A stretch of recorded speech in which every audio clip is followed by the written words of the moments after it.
So on my premiere video, I talked about 8 arcs that we are dealing with this season, 8 major arcs, and then I talked about the possibility that we're going to have side arcs. We then already had one that we were dealing with, the one with Gaia and Indra, Gaia finding herself again and her mommy issues, but that in my opinion is a very minor arc that will kind of sort itself out over the course of the season. But we got another one on this episode. I'm gonna talk about that, but first things first, welcome back guys to another one of my The 100 videos and my review of the 3rd episode of the 7th and final season.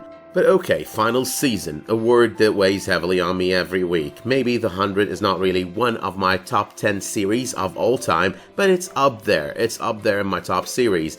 The series that started as this young adultish fiction with a little bit of a teen touch to it, a lot of a teen touch to it as well, ended up becoming something completely different, something that a 30-something-year-old like myself is actually enjoying.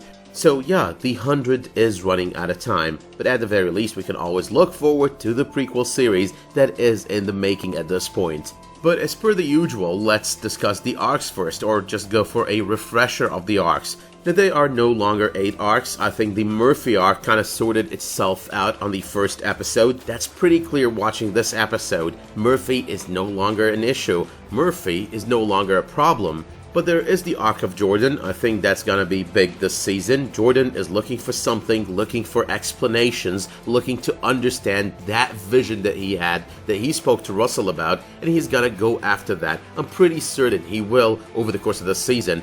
And whatever it is he's gonna do in order to achieve whatever it is that he is set to achieve, he's gonna bring about some trouble. Now the second arc here is an arc that used to be a set of 3 that ended up becoming one and the same over the course of episode 2. These were the arcs of Hope, the arc of the anomaly, and the arc of the people who came through the anomaly, the people controlling the anomaly. And at this point, this arc is one and the same. I do think as well that this arc is gonna merge with the rest of the team, the ones on the Sanctum side, at some point down the road on the season. But then there are the final 3 arcs, the ones that are now part of one and the same arc. The existence of Russel that is going to cause trouble between a group that wants to kill him and a group that wants to see him saved. The fact that Russel as Sheidheda would be the second one. And finally the arc of Madi, because Madi is no longer the commander. Madi does not have the flame in her, and this is actually an arc that's become a hotter topic on this episode. Gonna talk about this one and the minor arc of this episode over the course of this video, because these are the ones that have been focused on this episode. Okay, so let's start with the title of the episode, False Gods. It is so funny, not in a haha way, but rather in an ironic fashion, that they're killing the ending of one false god, even though unintentionally, when Clarke knocked Russel out on the premiere of the season, that generated another false god. But this time around, this new false god might be even more dangerous than the previous one because he's got a bigger follower base. He's gonna be able, if he manages to have a bigger follower base. Okay, so how does that work? Let's start with the beginning of the episode. James, hello again and goodbye. We've met James before on the 6th season. James is an Archer. He was born on the Ark. He's part of Sky Crew. In the case of Cora though, hello and goodbye, because this was the first time we met her. It was very short-lived, but that scene with the two of them is creating this all-new arc, this minor arc of the episode. Now, I'm not a big fan of side stories at this point. You've got 14 episodes left to the end of the season, including this one, and I keep thinking they don't really want to waste time and end up rushing the resolution of all the core arcs of the series by the end of the season. But watching though through the episode, I started thinking, yes, it is kind of there to fill airtime, but it's also serving a purpose that we do realize later on, because they're going to ask for volunteers to kind of sort out the reactor problem, a problem that, by the way, I think is so many seasons ago and so repetitive, but however, it is a problem that ends up revealing the entire Madi situation, the reality of the Madi situation to one crew. So the Grounders, one crew, they're not really all that different when compared to the Faithful. When you just peel off all the layers of storytelling, you will realize, okay, you know what, both of them have got their fate put into that little memory chip that their respective commanders have in their necks or in their heads. Russel and the Primes on the Sanctum end, and the commanders on the one crew end. So when Indra asks for volunteers in order to resolve the reactor problem, the issue comes up. Something happened on that ship, and she, as in Madi, hasn't been the same since we reached the ground. But Gaia does choose to do the right thing. That's part of her arc, her finding herself arc, her problems with her mother arc. Not the perfect thing, but the right thing. She tells one crew about Sheidheda and about having to destroy the flame. But the problem, though, that she obviously did not anticipate is that some will believe, and as evident on this episode, that a commander is better than no commander, and that no matter how bloody Sheidheda's history was, he was still the greatest champion of Sheidheda crew. Fate may be blind, but loyalty isn't. That summarizes all of it, the statement made by Indra. I want to talk a lot about that statement because this is what it is all about. That blinding faith is what makes them refer to a monster as a champion, forget he is a murderer, forget he is a bad person. Indra and Gaia, though, have got to be given a lot of credit over here. The character development, the acting for the characters as well, because both characters have come a long way since the first times that they have debuted on the series. They have both moved away from being the faithful, or appearing in the case of Indra, to be the faithful, to becoming something completely different. People who are loyal rather than people who are willing to just follow a chip. That change happened to Gaia mostly on Season 6, but you get the gist of it. But speaking of that side arc, Raven is not really Raven on this episode. She chooses to go really dark, darker than Raven has ever been when she is, in her full mental capacity. It all starts when she tells those Sanctomites that it's just a regular maintenance that they are going for. But the problem is when the darkness elevates, like when she realizes that there is more radiation leaking than she thought there was, and she just leaves those Sanctomites out there, tells them that it's just normal, it's nothing to be afraid of. That's just so dark for Raven.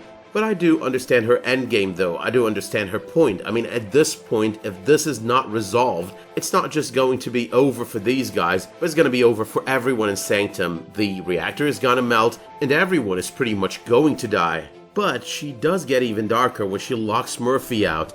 She's very practical. There's a little bit of Abby in her, because Abby had the emotions, had the moral compass, had the guilt feeling weighing over her at a lot of moments during the events of this series. But in the end, at a lot of moments, she has decided to make the practical and the pragmatic choice. But is anyone ever tired of everything being saved last moment? Like, not only on this series, not only on this episode, but at 14.99 and then it starts dropping. That's just becoming so much of a cliche. I would have loved for it to start dropping when it was at 14.95, 14.92, 14.90, but no, they had to wait until 14.99 for the temperature to start dropping. But yeah, though, the guilt does creep in. Welcome to the world of Grey is what Murphy tells her, because he's been living in the world of Grey. As I've always mentioned, Murphy is one of my favorite characters. Murphy is a lovable character because he does not claim the moral high ground. He does admit that he is in the gray zone, that he does things that serves his own purposes at times, but he's also the guy who always ends up making the right choice in the very end.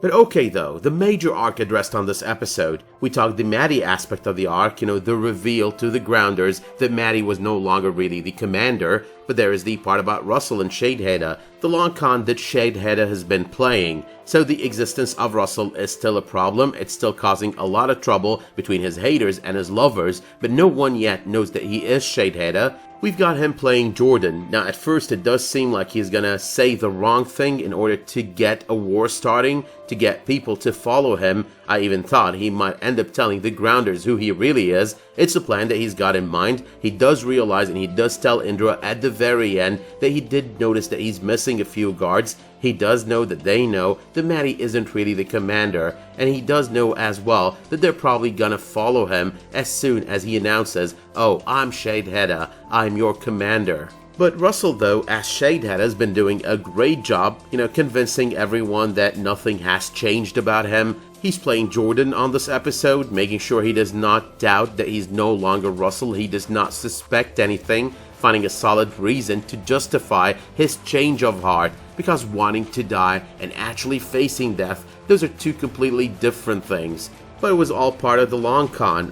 Getting out there, talking to the people, that was part of the long con. He did not plan on saying the wrong thing. He knew he'd be dead if he did so, but he planned on getting shot. The guy who shot him is one of the faithful. It was all a plan to have that guy shoot him, to have that guy killed, to have him buy time for himself. But Jordan also hasn't just been played by him, he's been played by everyone pretty much. Overhearing that conversation where the faithful would resort to violence, that was part of the plan. Talking to that girl, about talking to Russel, asking him to tell his people not to resort to violence, that was also part of the plan. Russel's conversation with him, all premeditated. Russel's plan to go out there, not say the wrong thing, but rather get shot, all part of the plan. That guy who shot him, part of the faithful, was willing to die for Russel. Yes, it's all about the false gods. It's all about Indra's statement. Faith may be blind, but loyalty isn't, and faith is definitely blind over here. But what are Sheidheda's plans going forward? I think that he's going to keep using Russel's face in order to keep the faithful on his side, and at the right moment, he's going to announce to the grounders, "Oh, I am your god. I'm your false god. I'm Sheidheda. I've managed to get this body, claim this body, and now I could actually lead you. You've got a commander." I do think as well that with the merging of both arcs, the one going on the other side of the anomaly and the one going on the sanctum side of the anomaly, this is going to play a major role. This is going to factor into the decisions that Clarke makes regarding her cooperation with the people from the other side, because she's going to need an ally when Russel takes over all her allies, because all her allies are going to become enemies when he's about to rule it all. But that said though, everyone who's got no stake in believing in this guy, in Russel or in Sheidheda, so you're talking Clarke and everyone who's got their minds intact, and of course you're talking the children of Gabriel, all of these people, they're gonna be in for big trouble. But at the very least, they've got allies in one another and in the people on the other side of the anomaly once they come through. But that's it for now though, so I'd be grateful if you let me know in the comments down below what you thought of this episode, what you thought of the side arc on this episode. Was it really necessary? Could they have achieved whatever they achieved with the Madi storyline without going in that direction? Is it good for the Raven character development? Will it serve a purpose before the end of the season? Do you think it will? And how do you think the Sheidheda arc is gonna play out over the next few episodes and over the course of the entirety of the season, and in conjunction with the Anomaly arc? Let me know as well if you did like this video by dropping it one of those much appreciated likes, subscribing to this channel, and make sure while you're at it to enable notifications in order to get updates whenever I upload a new video, publish a new post, or start a new live stream. But until the next time that you tune in for another one of my videos, the 100 or otherwise, thank you so much for tuning in to this review. Stay safe and have a great day.